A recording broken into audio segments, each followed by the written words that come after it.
some fungicide application today in soybeans.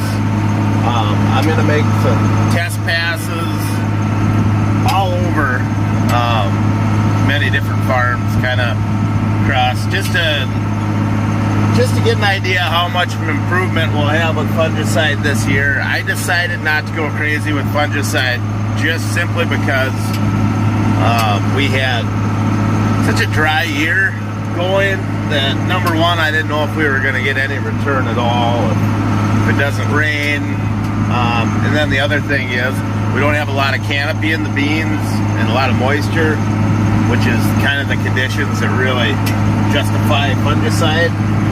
But there's some plant health benefits with fungicide that I thought, well, you know, maybe it's worth it anyways.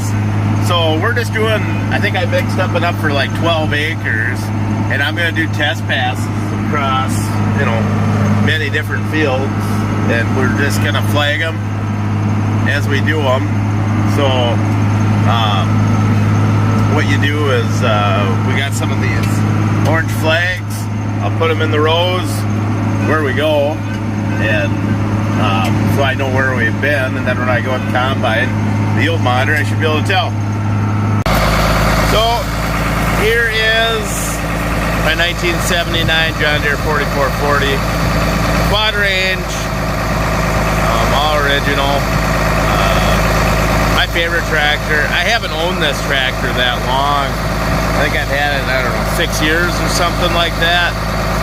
Maybe 5 years. I don't know. Anyways, but I had a lot of these tractors over the years, and I had traded up, and I really wanted to have a nice 4440 around again.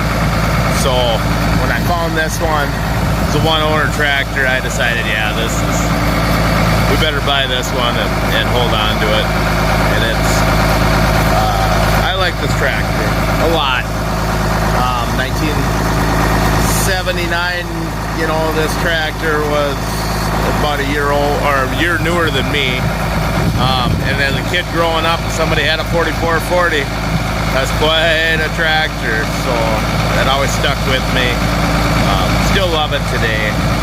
They're a nice tractor to drive too. But anyways, here's the beans. We're doing some more fungicide. This is on a rented farm.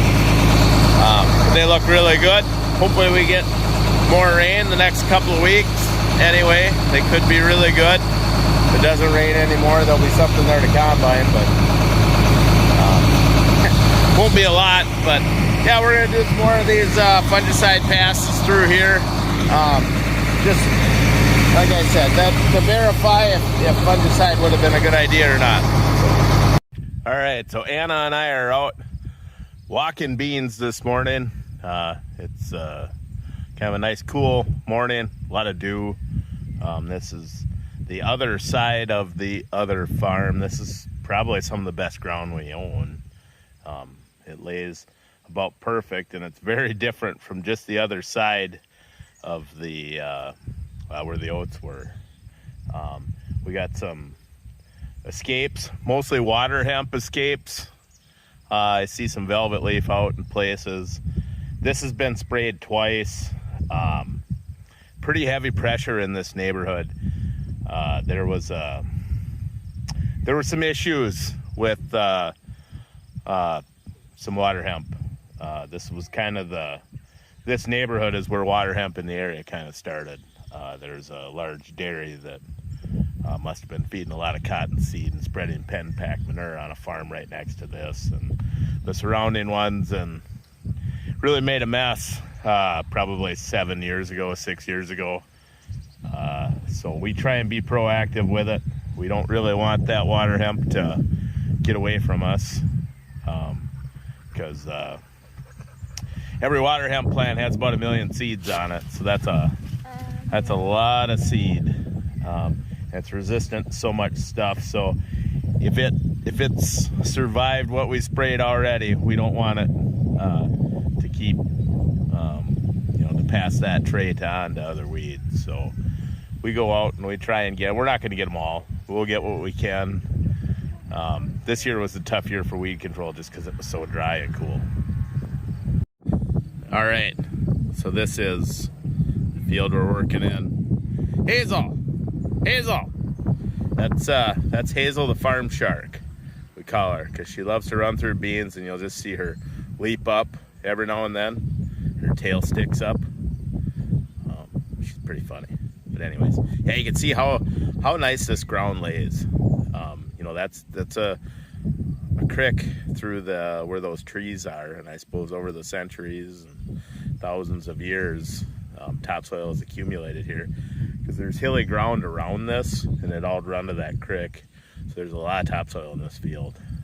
Just really good dirt. Pretty good organic matter levels for our area and stuff too. So we like this ground. So here's one of the evil little buggers right here. So what we do, reach down, pull it, twist it, throw it on the ground. You know, this one's getting ready to start seed. You can see it's pretty bitter or brittle. The 2,4-D it got hit with hurt it, but it didn't kill it. Now you can see on there, that's damage. I mean, it was almost dead, but this stuff is so hard it's unbelievably tough. I wish crops were this tough. They'd go through just about anything. But, you know, same deal. Herbicide damage, not dead. So, you know, and in places it's worse than other places. Sometimes, you know, maybe it was we were having some issue with the one section control on the sprayer. I don't think it was getting full rate at times. But other times it could just be, you know, maybe you missed a gap when you were turning. Like this is the headlands of the field. So you never know. So anyways, so this is, it's hard work, but I actually don't mind doing this because it's really peaceful and nice out here. This is a really peaceful spot down here. So, and these are really nice beans. We got rain this week, so pretty excited.